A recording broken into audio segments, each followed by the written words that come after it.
കോൺഗ്രസിൽ സൈബർ പോരാളികൾ തമ്മിൽ ഏറ്റുമുട്ടൽ.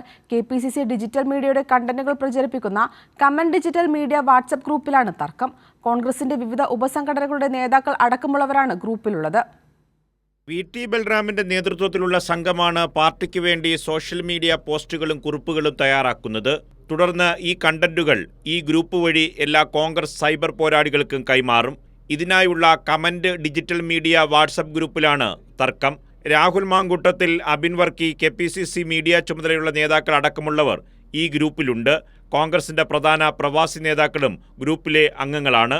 ഇതിനിടയിലാണ് നേതാക്കൾ തമ്മിലുള്ള തർക്കം രൂക്ഷമായത്. പാർട്ടി നേതാക്കൾക്ക് നേരെയുള്ള സൈബർ ആക്രമണം ചോദ്യം ചെയ്തതാണ് ഗ്രൂപ്പിൽ തർക്കത്തിന് കാരണമായി മാറിയത്. തർക്കം രണ്ട് ചേരിയായി തിരിഞ്ഞു. ചില നേതാക്കൾക്കെതിരെ വ്യക്തിപരമായ ആരോപണവും ഗ്രൂപ്പിൽ ഉയർന്നു. തർക്കത്തിനൊടുവിൽ അഡ്മിനായ OACC നേതാവ് മുഹമ്മദ് ഇക്ബാൽ അടക്കം 4 പേരെ ഗ്രൂപ്പിൽ നിന്ന് പുറത്താക്കി. പുറത്തായ നേതാക്കൾ അവർ അഡ്മിനായ മറ്റു ഗ്രൂപ്പുകളിൽ തങ്ങളുടെ പ്രതിഷേധം രേഖപ്പെടുത്തി കുറിപ്പുകളിട്ടു. പലരും നിലവിലെ നേതാക്കൾക്കെതിരെ രൂക്ഷ വിമർശനം ഉന്നയിച്ചു. വിഷയം കൂടുതൽ രൂക്ഷമാകാതെ പരിഹരിക്കാനുള്ള ശ്രമത്തിലാണ് നേതൃത്വം. കൈരളി ന്യൂസ്, തിരുവനന്തപുരം.